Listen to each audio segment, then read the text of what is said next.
오늘 말씀의 제목은 신앙고백서 21장 신자의 자유와 양심의 자유에 관하여, 신자의 자유와 양심의 자유에 관하여, 이런 제목입니다. 그럼 신자의 자유는 뭐고 양심의 자유는 뭐냐? 이 개념이 조금 달라요. 다르니까 이렇게 두 가지 제목을 놓았겠죠. 여러분, 우리 침례교회 특징이 뭡니까? 침례교회 특징, 침례교회가 뭐냐고 물어보면 여러분 뭐라고 대답하시겠어요? 침수해 주는 거다? 물속에 집어넣는 거다? 그러면 장로교 목사님들이 니네는 물 많다고 자랑하냐? 그럽니다. 그럼 우리는 이제 장로교는 수도꼭지 고장났냐고 이렇게 물이 없냐 이제 이러고 놀리기는 합니다만은 물의 양이 교단의 특징을 결정해 주는 거 아니죠. 그리고 우리 침례교회 특징은 뭐냐면 바로 종교의 자유예요. 자유교회입니다. 우리는 국가교회를 반대하고 자유교회를 지지하는 것이 침례교회의 근본 정신이에요. Free Church. 침례교회가 뭐라고요? 자유교회. 그러니까 자유스럽게 믿고 자유스럽게 교회를 형성하고 국가의 간섭을 받지 않는, 신앙 문제에 관해서 국가의 간섭을 받지 않는 것이 침례교회의 원리입니다. 그러니까 침례교회가 종교의 자유의 선봉장이 되었어요. 그러니까 미국에서 미국 헌법 수정헌법 1조가 들어갈 때에 그 수정헌법 1조가 종교의 자유입니다. 그 수정헌법 1조가 들어가는데 결정적으로 공헌한 사람들이 침례교인들이에요. 아이작 베커스, 존 릴랜드, 이런 침례교회 목사들이 헌법에다가 종교의 자유를 넣어야 된다 해가지고는 미국 헌법이 만들어지고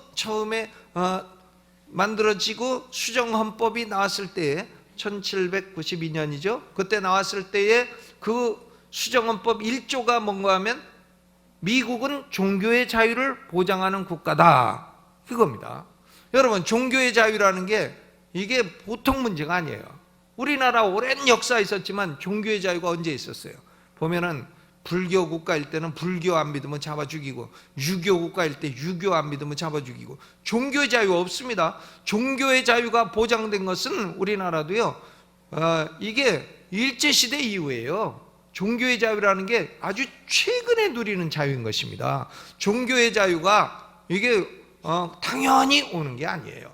우리 침례교회는 종교의 자유 원리, 이걸 믿고 자유교회를 형성한 것이 침례교회예요. 근데 침례교회 종교의 자유 원리가 나오게 된 근본 원리가 뭐냐? 그게 바로 신자의 자유 그리고 양심의 자유입니다. 갈라디아서 5장 1절은 신자의 자유에 대한 대선언이에요. 그리스도께서 우리로 자유케 하려고 자유를 주셨으니 그러므로 굳세게 서서 다시는 종의 멍에를 매지 말라. 이게 무슨 자유예요? 신자의 자유, 종의 멍에를 매지 말라. 역사 속에서 인간의 양심의 자유는 두 가지 세력에 의해서 위협을 받았습니다. 하나는 로마 가톨릭 교회가 취했던 것처럼 교황을 중심으로 한 교권, 성직자들이 교권을 만들어 가지고는, 그래서 성직자들이 성경에 없는 교리나 제도 이런 걸 만들어서 맹목적인 순종을 강요합니다. 그러니까 성직자들이라고 해도 성경에 없는 걸 우리에게 믿으라고 할 권리가 없는 것이죠. 그러니까 로마 가톨릭 교회는 이 성직자가 교황을 중심으로 해서 엄청난 세력을 이루고, 성직자가 성경에 없는 교리라도 만들면 그대로 믿어라, 이런 걸 강조한 것입니다. 교황이 교황 자리에서 선포한 교리는 무오하다, 뭐 이런 교리를 만들어내고, 그리고 마리아는 죄가 없이 그 몸과 영혼이 한꺼번에 하늘로 승천했다, 뭐 이런 교리를 만들어내고, 이걸 믿으라, 이걸 안 믿으면은 그건 뭐 안 된다, 이렇게 강요를 했습니다. 그러니까 교권에 의해서 인간의 양심의 자유가 침해를 받았고, 또 다른 하나는 일부 개신교 국가에서 그랬던 것처럼 국가의 권위를 지나치게 확대해서 신자들의 신앙 내용을 통제하고 획일하여 국가교회 제도를 만드는 것입니다. 국가교회. 그 대표적인 것이 영국 성공회입니다. 1534년에 헨리 8세가 수장령 Act of Supremacy, 수장령이라는 걸 발표했어요. 그 수장령이 뭐냐? 이 모니터 좀 불편하니까 좀 잘 맞춰져요. 수장령이라는 게 뭔가 하면 영국 국교회의 머리는 국왕이다 이거예요. 영국 교회의 머리가 국왕이다. 여러분, 교회의 머리가 국왕입니까? 말도 안 되는 소리를 하는 거죠. 헨리 8세가 자기가 이제 자기 마누라가 애를 못 낳으니까요, 아들을 못 낳으니까 이혼을 하려고 그러는데 카톨릭이 이혼을 허용을 안 하는 거예요. 그러니까 아들 낳으려고 카톨릭하고 딱 단절했어요. 그게 1534년 수장령입니다. 그래가지고 낳은 아들이 에드워드 6세예요. 아들 하나 낳긴 낳았습니다. 근데 수장령을 발표하고 영국 교회의 머리는 국왕이다 이렇게 됐어요. 이 헨리 8세의 딸이 누군가 하면 유명한 엘리자베스 1세입니다. 1558년에 왕이 돼서 1603년까지 왕이 됐고 45년간 영국을 이끌었어요. 그러니까 영국이 엘리자베스 1세 때에 스페인을 물리치고 유럽의 최고 지도자로 딱 등극하게 된 겁니다. 그러니까 이 왕이나 이런 건 여자가 더 잘한다 하는 걸 알 수가 있어요. 이 엘리자베스 1세가요 1559년에 보니까 왕으로 딱 등극해서 보니까 국민들 가운데 카톨릭도 있고 개신교도 있어, 청교도들도 있고 카톨릭도 있고. 그런데 왕이 되어가지고 보니까 국민들의 신앙이 갈려져 있단 말이죠. 그러니까 1559년에 뭘 내렸냐면 통일령이라는 걸 내렸어요. 통일령, Act of Uniformity. 통일령 딱 내려가지고는 통일령의 내용이 세 가지예요. 세 가지가 오늘날 영국 성공회, 영국 국교회를 구성하고 있는 것입니다. 하나는 뭔가 하면 모든 국민들은 왕이 믿으라고 하는 대로 믿어라. 구교도 아니고 신교도 아니고 중도 노선을 따라서 믿어라. 이게 성공회는, 그러니까 성공회 신부들은 보면 카톨릭 신부인지 개신교 목사인지 알 수가 없어요. 그렇지, 옷은 신부 옷 입고 다니고 또 개신교라고 하고. 그러니까 왜 그러냐면은 영국 국왕 엘리자베스 1세가요 소위 39개 조항 39 아티클이라는 걸 통해 가지고 영국 국민들은 개신교도 아니고 구교도 아닌 중도 노선을 믿어라, 이 신앙 내용을 획일화시켰기 때문에 그렇습니다. 그리고 두 번째로 모든 국민들은 왕이 정해준 예배 양식에 따라서 예배를 하라. 그 왕이 정해준 예배책이 공동기도서예요. Book of Common Prayer, 공동기도서입니다. 그리고 셋째로 모든 국민들은 왕이 임명한 감독의 명령에 순종하는 감독 정체를 따르라. 왕이 교회를 다스리는 감독을 임명해. 그러니까 이거는 종교 장관과 같아요. 그러면 감독이 교회를 다 지배하는 겁니다. 그래가지고 왕이 명령한 대로 교회를 다 통치를 하는 거죠. 그러면 교회의 통치자가 누구냐? 왕이 되고 왕 밑에 그 왕이 임명한 감독이 되는 겁니다. 이게 이제 감독 정체예요. 감독 정체. 개신교 중에도 감독 정체를 취하는 교단이 감리교회입니다. 감리교회. 그러니까 감독에 대해서 그 사람들은 왕이 임명한 권위 높은 국가의 행정관 대접을 하게 되는 것이죠. 그런데 우리 침례교인들, 그리고 침례교회가 나오게 된 분리주의자들이나 침례교인들은 신앙 문제에 관해서는 국왕의 명령을 따를 수 없다 이렇게 된 겁니다. 국왕이 왜 이거 믿어라 저거 믿어라 하냐 이거예요. 우리는 침례교인들은 개신교 신앙을 똑바로 믿기를 원하지 이렇게 어중간한 거 믿기를 원치 않는다 그겁니다. 그러니까 우리는 국가교회에 소속될 수가 없다. 나와서 별개로 교회를 만들어야 되겠다. 이래가지고 영국 성공회에서 튀쳐나와가지고 만든 게 침례교회입니다. 이해가 가시죠? 침례교회. 그래서 나온 거예요. 그러니까 침례교회는 국가교회로부터 분리됨으로 인해서 반역자라고 하는 죄목을 쓰고 침례교 목사들은 감옥에 많이 가게 된 것입니다. 철로 역정을 쓴 존 버년도 감옥살이 10년 생활을 했잖아요. 오랜 동안 감옥에 있게 되었습니다. 그런데 루터를 중심으로 한 루터교회나 칼빈, 스빙글리를 중심으로 한 개혁교회도 종교 문제를 정치 관료를 의존해서 개혁을 하려고 했습니다. 칼빈도 정치가들하고 연합해가지고 교회를 개혁하려고 했고 스빙글리도 마찬가지예요. 그래서 이런 사람들을 관료 의존적인 개혁가라, 메지스테리얼 리포머라고 부르는 것입니다.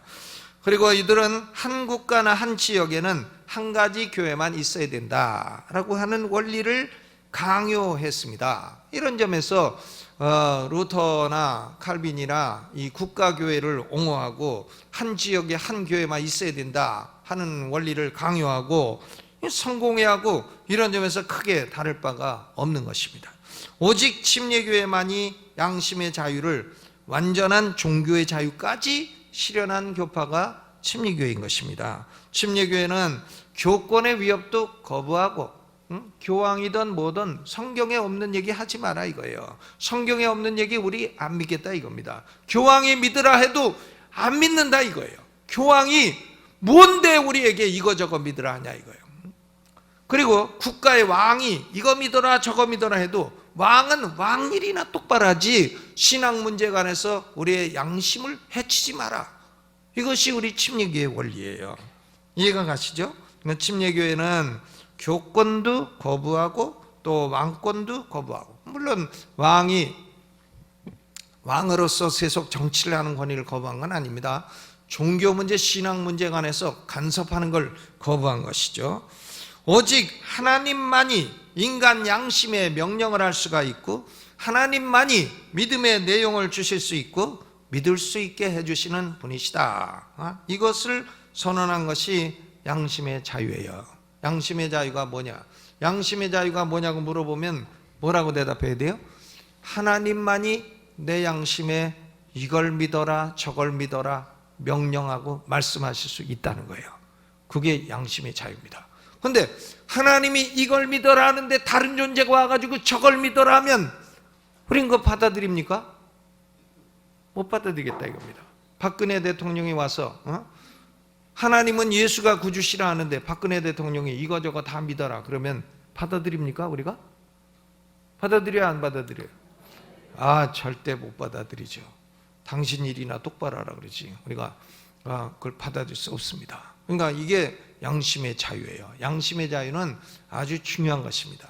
우리 인간의 영혼과 양심에는 하나님만이 명령하실 수 있고 하나님만이 믿음의 내용을 가르치실 수가 있고 하나님만이 우리에게 이런 거 저런 거 믿고 순종하라고 요구하실 수가 있는 겁니다.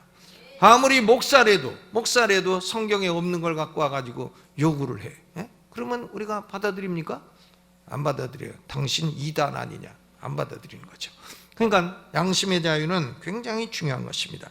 신자의 자유와 양심의 자유는 같은 뿌리이지만 개념에 약간의 차이가 있어요. 신자의 자유가 포함하는 내용은 무엇인가? 1항을 같이 읽어보시죠. 1항 읽어보시죠. 시작.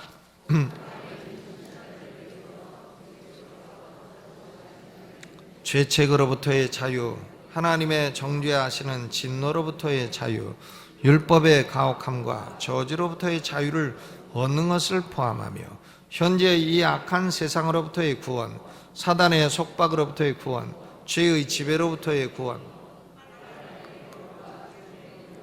고통으로부터의 구원, 무덤의 승리로부터의 구원, 그리고 영원한 정죄로부터의 구원을 포함한다. 아울러 하나님께 자유로이 접근할 수 있는 자유와 노예 같은 두려움이 동기가 아니라 어린아이 같은 사랑과 자발적인 마음이 동기가 되어 하나님께 기꺼이 순종하는 것을 포함하는 것이다. 이 모든 내용은 율법 아래에 있던 신자들에게도 공통되는 것이다. 그러나 신약에서의 신자들의 자유는 더욱 확대되었는데 유대교회가 복종하였던 의식적 율법의 멍에에서 자유함을 얻고 대개 율법 아래서 믿던 사람들보다 더 큰 담력을 가지고 은혜의 보좌에 접근할 수 있으며 하나님의 자유하신 영과 더 충만한 교제를 나눌 수 있다 그랬어요. 신자의 자유가 포함하는 내용이 1항에 설명이 되어 있는데 그냥 읽으니까 졸리기도 하고 복잡하기도 하고 이제 잘 모르죠.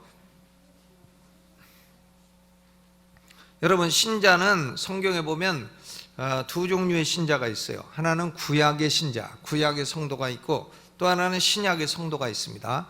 구약의 성도들은 율법 아래에 있는 신자들이라고 되어 있고 신약의 성도들은 복음 아래에 있는 신자들, 이렇게 되어 있습니다. 그러니까 신앙고백서에는 이 두 가지 개념을 구별을 해서 두 종류의 신자가 누리는 자유의 범위가 다르다 그랬습니다. 먼저 복음 안에 있는 신자들이 누리는 자유는 뭔가?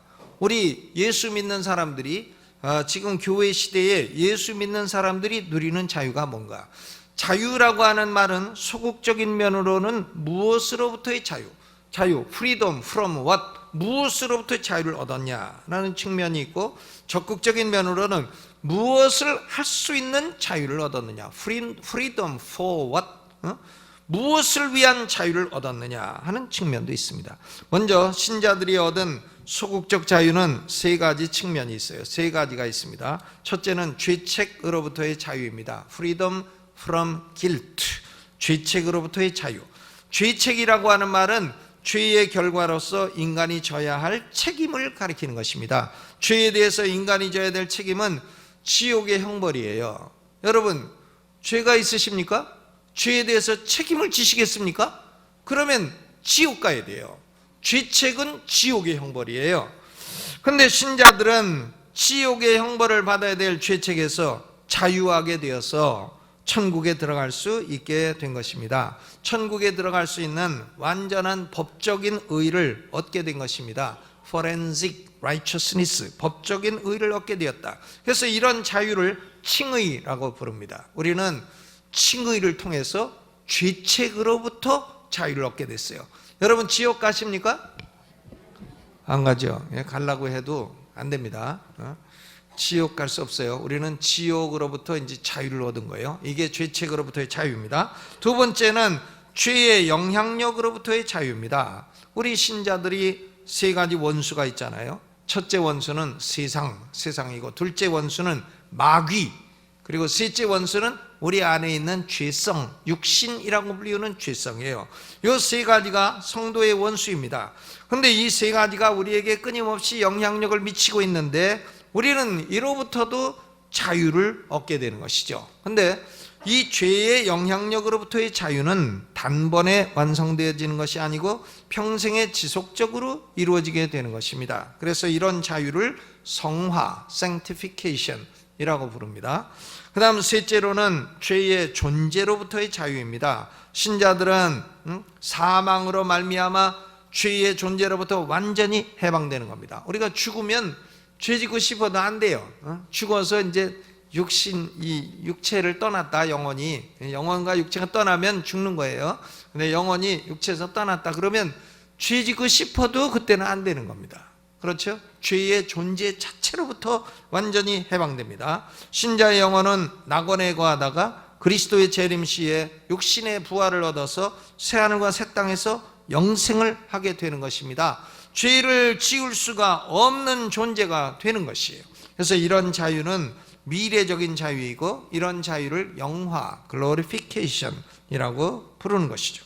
그러니까 우리는 칭의로서 죄의 책임으로부터의 자유, 성화로서 죄의 영향력으로부터의 점진적인 자유, 그리고 영화로서 죄의 존재로부터의 미래적인 자유를 얻게 된 것입니다. 이것이 신자가 누리는 3대 자유예요. 아멘. 그러면 우리 신자들이 얻은 적극적인 자유는 뭐냐? 적극적인 자유는 두 가지입니다. 첫째로는 하나님께 자유롭게 접근할 수 있는 자유예요. 여러분, 우리가 하나님께 자유롭게 접근할 수 있습니까?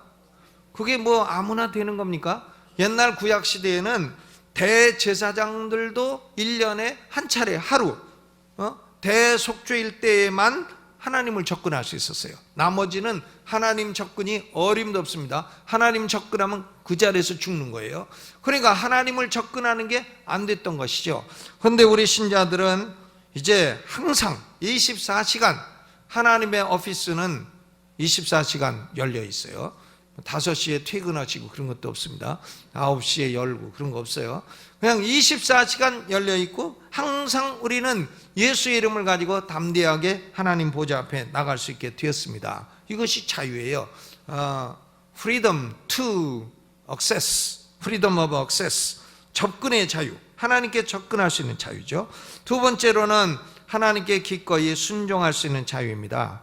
마귀에 노예된 사람들은 하나님께 순종할 수 있는 자유를 누릴 수가 없어요. 여러분, 바로왕의 노예된 이스라엘 백성이 마음껏 하나님께 순종할 수 있습니까? 하나님께 예배할 수 있습니까? 할 수 없어요. 마찬가지 이치인 것입니다. 신자들은 노예 같은 두려움이 동기가 되어서 하나님께 순종하는 것이 아니라 자발적인 마음과 하나님을 향한 사랑이 동기가 되어서 순종하는 자유를 누리게 되는 것입니다. 접근의 자유, 순종의 자유, 마음껏 예배할 수 있는 자유, 접근의 자유, 예배의 자유, 그것을 우리 신자들이 누리게 되는 것입니다. 그렇다면 이것은 복음 아래에 있는 신자들이 누리는 자유인데, 율법 아래에 있는 구약의 신자들이 누리던 자유는 무엇인가? 율법 아래에 있는 신자들, 복음 아래에 있는 신약의 성도들이나 율법 아래에 있는 구약의 성도들이나 공통적으로 누리는 자유의 내용은 세 가지입니다. 첫째로, 구약의 성도들도 믿음으로 말미암아 의롭다함을 얻었습니다. 로마서 4장 3절, 성경이 무엇을 말하느뇨? 아브라함이 하나님을 믿음에 이것이 저에게 의로 여기신 바 되었느니라.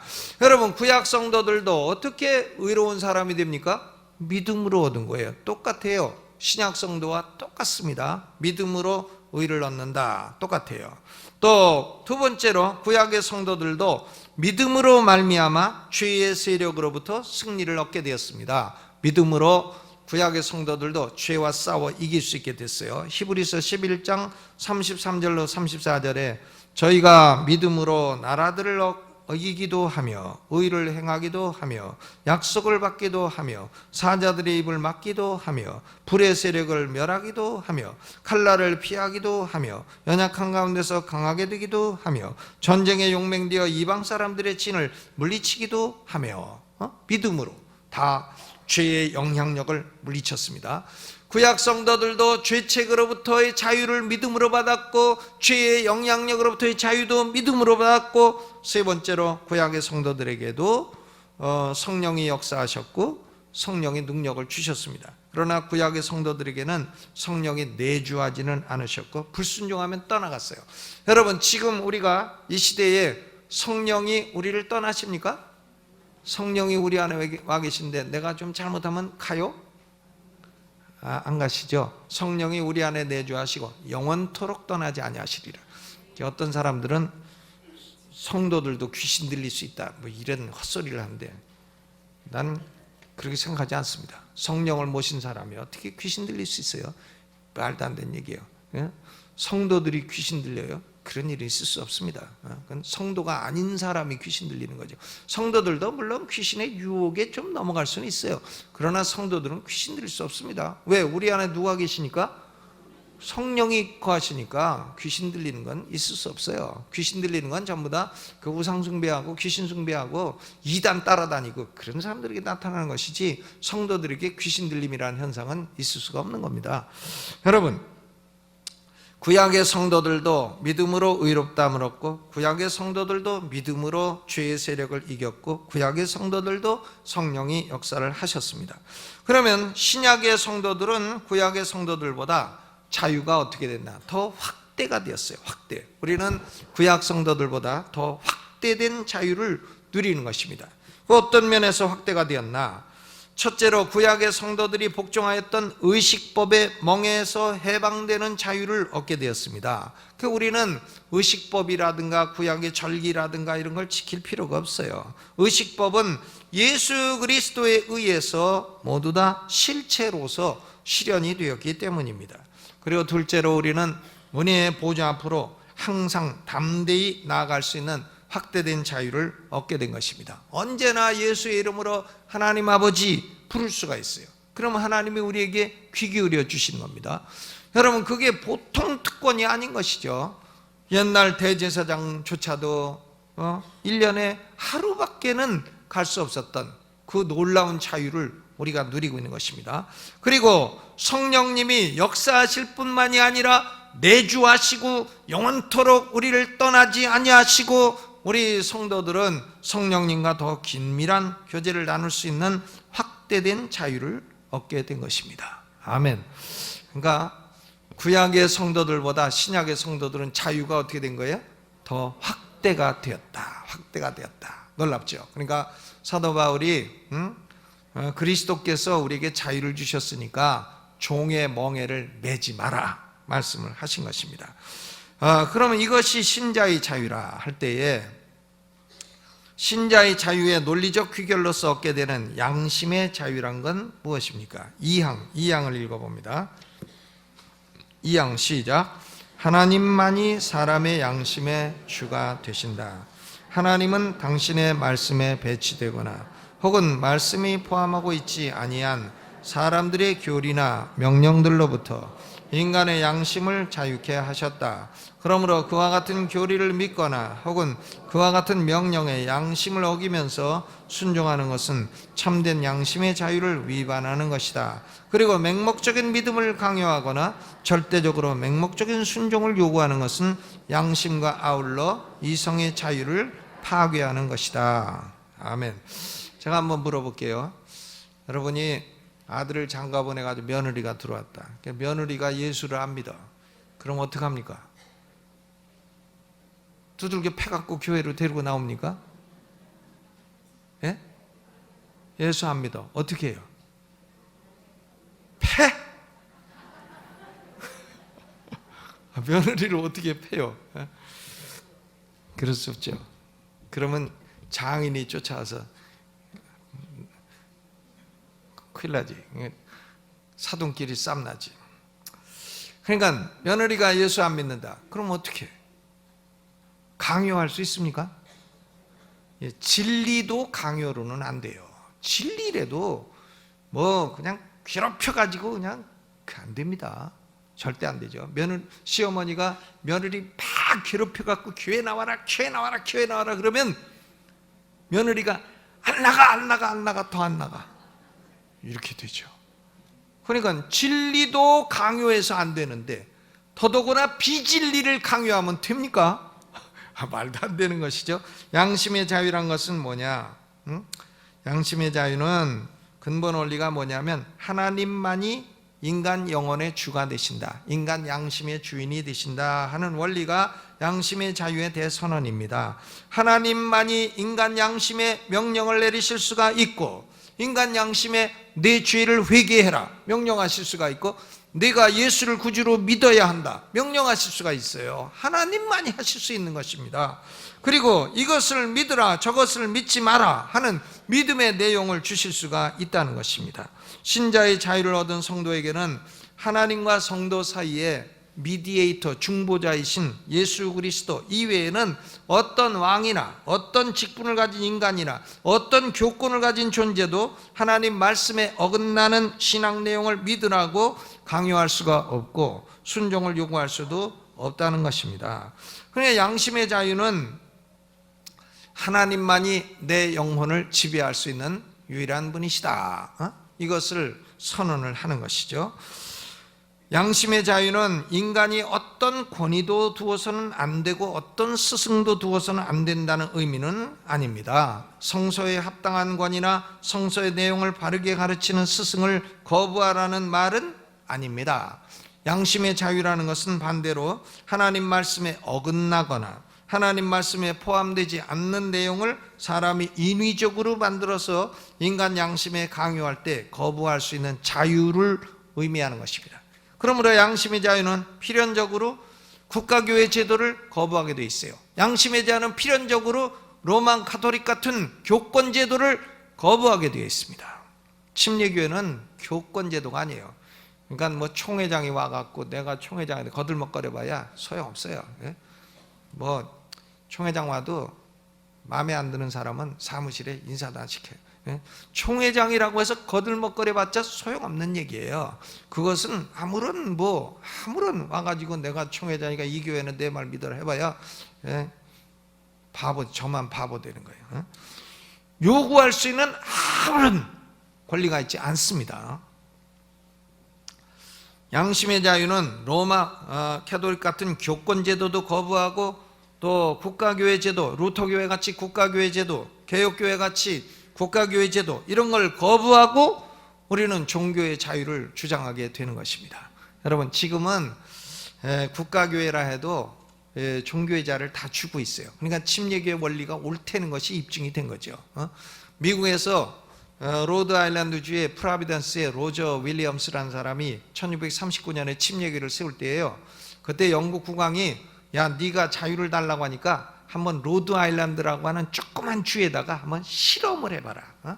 Religious experiment를 해봐라. 종교적인 실험을 해봐라. 그러니까 지금도 로드 아일랜드 주의 프로비던스의 그 주지사 사무실에 가면 여기는 실험하는 곳이다 이렇게 써 있어요. 실험, 종교적인 실험을 위해서 한번 자유를 주어본 곳이다. 종교의 자유를 주면 로드 아일랜드가 망하는가 흥하는가 보자. 그러나 지금은 로드 아일랜드뿐만 아니라 미국 전역이 종교의 자유를 주는 국가가 되었습니다. 여러분, 우리도 지금 종교의 자유가 없다면 어떻게 되겠어요? 종교의 자유가 없어갖고 국왕이 딱 대통령이 불교 신자가 되면 교회는 다 문 닫아라 그럴 거 아니에요? 또 그러다가 카톨릭 교인이 딱 대통령이 되면 불교는 절은 문 닫아라, 교회도 문 닫아라. 그 다음 또 장로가 대통령이 딱 되면 불교는 문 닫아라. 아유, 그러면 맨날 쌈질만 하다가 나라 망하고 그렇게 될 거 아니겠습니까? 그러니까 이 종교의 자유라는 것은 현대사회의 필연적인 것이고요, 하나님의 원리인 것입니다. 이 양심의 자유, 종교의 자유는 국가교회 제도를 거부하고 교권 제도를 거부하는 것입니다. 만약에 박근혜 대통령이 와가지고는 앞으로 침례교회를 대한민국 국가교회로 만들어 주겠습니다, 침례교회 목사는 다 국가에서 월급을 주겠습니다, 그러면 우리는 환영해야 돼요, 말아야 돼요? 그런 거 간섭하지 말라고 해야 됩니다. 목사 월급을 국가가 왜 주냐 이거예요. 여러분, 어떤 분은 그래요. 목사들이 부패하고 타락해가지고 국가가 딱 장악해갖고 월급도 주고 감사 빼야 된다고. 말도 안 되는 무식한 소리를, 양심의 자유를 어긋나는 아주 무식한 소리예요. 여러분, 루터교회 국가가 월급 줍니다. 루터교회 한번 가보세요. 독일에 교회들 어떻게 됐나? 국가가 월급 주면 목사가 어떻게 되나? 12시에 가도 파자마 입고 나와. 12시에 가도 그때까지 자고 있어. 뭐 일 열심히 하나 안 하나, 전도 하나 안 하나, 설교 잘하나 못하나, 안 쫓겨나, 국가가 월급 주니까. 뭐 성도들이 뭐 열심히 낼 것도 없어, 헌금 내라고 할 것도 없어, 추수감사절 감사헌금 내라고 말할 필요도 없어. 왜? 국가가 국민 월급에서 다 띄어, 헌금을 띱니다. 띄어가지고 목사한테 월급을 주어. 그러면 목사가 여러분 열심히 일합니까? 그러지 않죠. 그러니까 교회들이 전도도 안 하고 성경 공부도 안 하고 설교도 똑바로 안 하고 다 찌그러져 가지고 예배당은 엄청나게 큰데 교회는 몇 명 되질 않아. 왜? 국가가 월급 주니까 그런 거예요. 국가교회 망하는 겁니다. 교회가 망하는 첩경이 국가교회예요. 국가교회를 한 나라 치고 교회가 망하지 않은 나라가 없어요. 그러니까 그런 헛소리는 아주 무식한 헛소리, 마귀소리예요. 국가가 목사를 관리하고 장악해갖고 국가가 월급 주고 감독을 해야 된다. 누가 감독을 해? 국가가 어떤 분이? 여러분, 그러니까 양심의 자유는 요구하는 내용이 있습니다. 먼저 정치 지도자들이나 종교 지도자들에게 요구하는 내용이 있어요. 성경과 어긋나는 내용을 성도들에게 강요하고 절대적이고 맹목적인 순종을 요구하는 것은 양심의 자유를 파괴하는 짓입니다. 옳은 진리라고 해도 전도와 설득으로서 인간 양심에 요구하는 것이 옳습니다. 바른 모범과 설득과 그리고 사랑을 가지고 사랑을 해서 사람들이 감동을 받아가지고는 인간 양심이 내가 저 진리를 받아들이겠다 이렇게 되는 것이지, 총과 칼과 국가 권력을 가지고 강요하는 것은 양심의 자유를 말살하는 짓인 것입니다. 그렇게 해서는 안 되죠. 국가 권력이나 무력으로 진리가 믿어지는 것이 아닙니다. 오직 하나님만이 성령의 역사로 인간 양심의 진리를 가르칠 수가 있기 때문인 것이에요. 그러니까 국가 지도자들도 어설프게 종교 문제에 간섭하지 마라. 종교를 이거 믿어라 저거 믿어라 하지 마라. 이런 교파 저런 교파 하지 마라, 이것입니다. 또 목사들도요, 정치한다고 돌아다니지 말아야 되는 거죠. 목사들이 목회를 해야지 정치한다고 돌아다니고 정당 만들고 돌아다니고. 어떤 분이 나한테 그래. 훌륭한 목사님이 계신데 당신도 거기 정당 하는데 좀 가다 말라고. 그래서 어느 분이 훌륭한 목사님이냐니까 누구 한 분 이름을 대요. 그래서 내가 그분 하는 거는 옳은 일이라도 안 가겠는데 나쁜 일을 그렇게 하고 있으니 난 더 못하겠다. 그분 얘기라면 말도 꺼내지 마라. 그랬습니다. 여러분, 그렇죠. 그러니까 정치 지도자는 목적이 있어요. 국민을 안전하게 해주고, 땅굴이 있으면 찾아내고, 또 북한이 우리한테 총 쏘면 우리는 갚아가지고 다시는 못 쏘게 만들고, 국민을 안전을 지켜줘야 되죠. 북한이 핵무기를 가지고 있으면 우리도 미국과 연결을 딱 해가지고 핵무기를 쏠 때는 막을 수 있는 우리 핵무기도 갖고 있어야 되고, 그런 것이죠. 정치적인 안정을 꾀하고 또 경제를 부흥시키고 그런 거 해야지 공연히 교회에다가 이거 믿어라 저거 믿어라 이런 거 해서는 안 된다는 것입니다. 국가 지도자도 그런 짓을 해서는 안 된다. 그리고 성도들에게 요구하는 내용도 있어요. 양심의 자유는 성경과 어긋나는 교리를 권력이라든가 교권의 압박에 못 이겨서 양심을 거스르면서 순종하는 것은 스스로 양심의 자유를 위반하는 것입니다. 예를 들어서 국가교회가 옳지 않다, 카톨릭 교회가 옳지 않다, 그러면 나와야지. 거기 그냥 있어. 나가면은 여러 가지 손해 보는 것도 있고, 우리나라는 카톨릭 국가인데 내가 나가면은 공무원도 안 되고 손해 보는 게 많습니다. 그러니까 난 있으면서 진리를 믿겠습니다. 그런 거 아니에요? 나는 이 안에 있으면서 진리를 믿겠습니다. 그러니까 저는 카톨릭 교회 안에도 진리를 믿는 사람은 있다고 생각합니다. 구원받은 사람은 있다고 생각해요. 교회하고 교인하고는 구별해야 된다고 생각을 해요.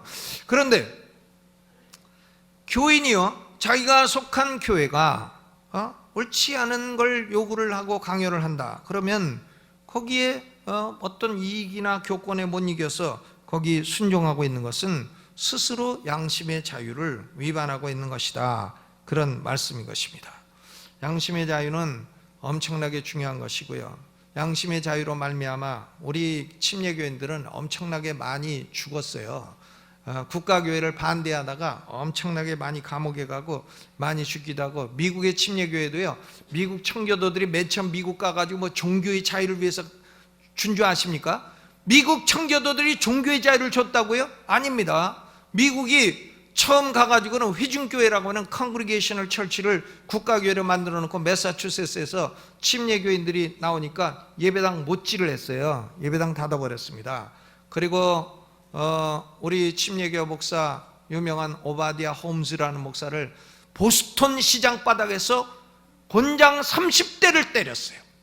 목사를 보스턴 시장에서 곤장을 30대를 때려. 오바디아 홈스. 그러니까 오바디아 홈스가 30대 맞고 나서 당신들은 장미로 나를 간지럽혔다. 유명한 말을 했습니다. You tickled me with roses. 그리고는 6개월간 일어나지도 못했어. 우리 침례교 목사들 6개월간 일어나지도 못하도록 의도 터지고 장미로 나를 간지럽혔도다. 이렇게 말하고 국가교회에 대항을 했어요. 그래가지고는 결국은 미국 헌법을, 종교의 자유를 주는 이 수정헌법을 만드는데 결정적인 공헌을 한 사람이 침례교도들입니다.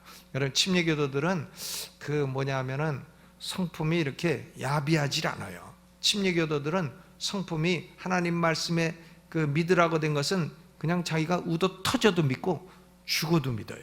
그리고 강요를 해도 강요하는데 굴복하지 않아요. 이게 침례교 신앙입니다. 그러면 신자의 자유를 주신 목적은 뭔가? 사망 읽고 이제 마치겠습니다. 사망 시작.